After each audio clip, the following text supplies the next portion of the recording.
De todos os períodos históricos, a pré-história é o mais injustiçado de todos. Onde já se viu, são milhões de anos deixados de lado, rotulados como pré-história. No vídeo de hoje eu pretendo apresentar para vocês ali 5 grandes acontecimentos, 5 grandes momentos desse período que injustamente foi rotulado de pré-história. E se essa é a sua primeira vez aqui e você tem interesse em continuar recebendo os nossos vídeos sem esforço algum, quer que eles apareçam aí na tela do seu computador, sem que você tenha que fazer qualquer tipo de busca, inscreva-se no nosso canal, pois assim o YouTube vai entender que você tem interesse no nosso conteúdo e sempre, aos domingos, você receberá as notificações referentes aos conteúdos que forem sendo postados aqui. Então vamos agora para os 5 grandes acontecimentos, 5 momentos marcantes da pré-história que eu tenho certeza de que irão mudar a sua concepção sobre este período. Bem, a primeira grande característica da pré-história é que trata-se, dentro daquela tradicional linha do tempo que nós aprendemos na escola, do período mais longo. A pré-história começa há aproximadamente 3 milhões de anos atrás, quando surgiram os primeiros seres humanos no continente africano, não é mesmo? O berço da humanidade, e se estende até aproximadamente 4.000, 3.500 antes de Cristo, quando nós temos ali o advento, o surgimento, o desenvolvimento da escrita. Então, com relação aos outros períodos históricos, a Idade Antiga, a Idade Média, a Idade Moderna e a Contemporânea, a idade conhecida, ou melhor, o período chamado de pré-história, é de longe o mais longo dos períodos da história da humanidade. Isso nos leva para um segundo ponto muito importante acerca da pré-história. Pois se é o período mais longo, por que então foi cunhada de pré-história para se referir a esses 3 milhões de anos da história da humanidade? A resposta para isso é uma resposta muito simples. Historiadores europeus do século XIX consideravam até aquele momento apenas registros escritos como propícios de serem estudados a partir de uma perspectiva histórica, de que apenas civilizações e sociedades que tivessem o conhecimento da escrita seriam então possíveis de terem ali a sua história. E o fato da pré-história não ter registros escritos, o fato da pré-história ser um período ágrafo, fez com que esses historiadores olhassem para esse período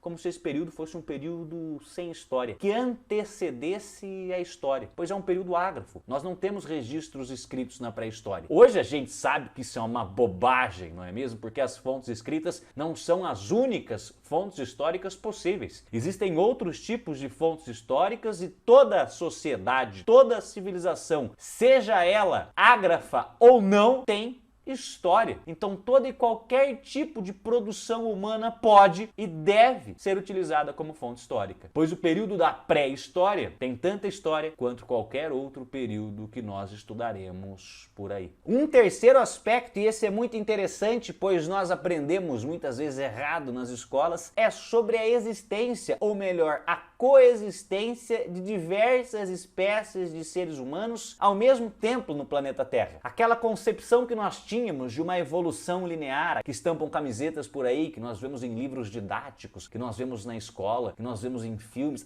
Tá tudo errado, cara, tá tudo errado. Hoje a gente sabe que as espécies humanas não evoluíram de forma linear, como se uma espécie fosse dando lugar a outra. Então, em um determinado momento, nós tivemos os Homo sapiens, os Homo erectus, o Homo de Neandertal, todos eles coexistindo neste mesmo planeta lindo de meu Deus que nós chamamos de Terra, o que coloca de lado aquela tradicional concepção de uma evolução linear, onde uma espécie vai dando lugar a outra. Aquilo está errado, é completamente ultrapassado. E aproveitando que nós estamos falando sobre a pré-história, aproveitando que nós estamos falando dessa nova concepção que há em torno da evolução dos seres humanos, eu não poderia deixar de indicar aqui o livro no qual esse vídeo foi todo ele baseado. Foi um livro que fez muito sucesso quando foi lançado, que é o Sapiens, uma breve história da humanidade. Está aparecendo aí para vocês, que é desse historiador israelense, o Yuval Harari, e é um livro muito bom. Ele traz muitas informações sobre esse período, que é o período da pré pré-história e traz muitas novidades, muitas curiosidades. Inclusive, caso você já tenha lido esse livro,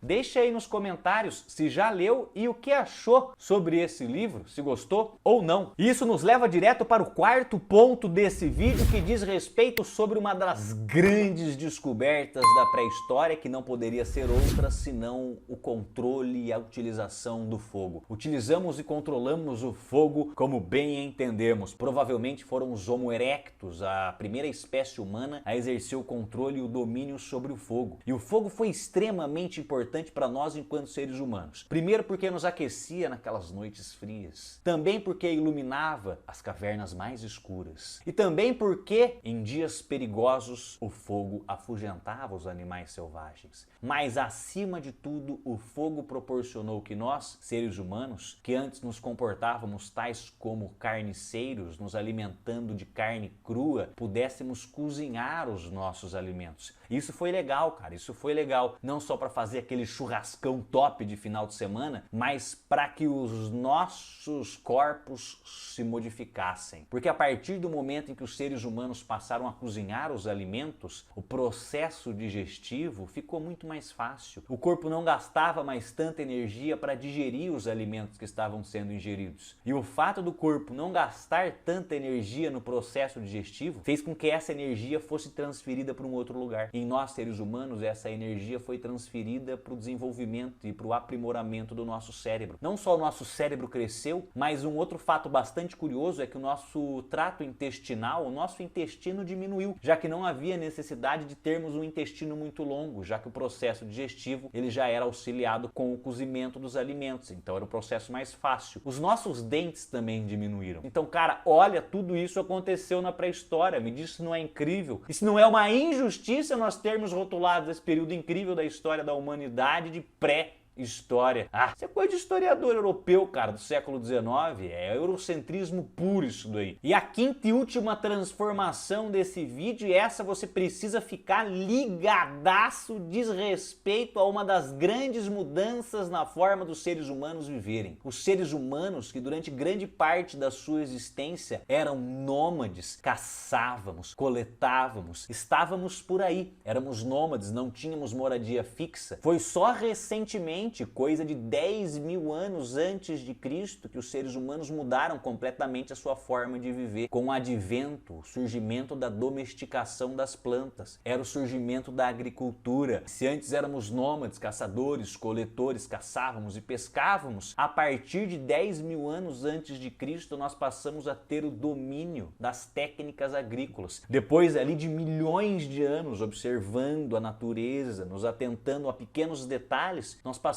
a ter consciência de que nós éramos capazes de plantar aquilo que nós poderíamos ingerir. Lógico, esse processo é lento, cabeça. Ele vai acontecer de formas diferentes em locais diferentes. E é gradual, é lento. Mas os seres humanos, com o tempo, vão cada vez sendo menos nômades e mais sedentários com o advento da agricultura. Então nós passamos a cultivar os primeiros gêneros agrícolas. Nós nos tornamos agricultores mesmo. E o fato de nos tornarmos agricultores fez com que nós ficássemos sempre limitados a um lugar só. E isso trouxe transformações significativas até hoje, para mim e para você que está me assistindo aí do outro lado. Primeiro porque, se antes nós seres humanos tínhamos e nos alimentávamos de uma grande diversidade de alimentos e consequentemente ingeríamos os mais diversos tipos de nutrientes, tínhamos uma dieta muito rica, muito balanceada quando éramos nômades. Quando nos tornamos sedentários, a nossa dieta ficou desequilibrada, pobre. Nós ingeríamos pouquíssimos nutrientes, então isso fez com que nós ficássemos mais propensos a doenças. Então os seres humanos começaram a adoecer mais em virtude do sedentarismo. Essas doenças também têm a sua origem relacionada à prática da domesticação de animais. Muitas doenças que circulavam entre os animais passaram para os seres humanos, cara, em virtude dessa prática de sedentarização e domesticação de animais. É lógico que a gente tem coisas positivas também, como por exemplo, a partir do momento em que nós nos tornamos sedentários, a produção, a quantidade de alimentos aumentou aumentou muito. Sem falarmos também que ficamos muito dependentes das condições climáticas, e quando as condições climáticas não eram muito favoráveis, nós tínhamos ali plantações inteiras, safras inteiras destruídas e longos períodos de fome. Mas é importante ressaltar que não é que nós éramos nômades, que a vida era linda e maravilhosa, não, mas apenas mostrar que aquela ideia da revolução neolítica, chamada revolução agrícola, apenas com perspectivas positivas, isso também é uma falsa ideia que nós temos acerca da história. A gente sabe que não foi tão bom assim,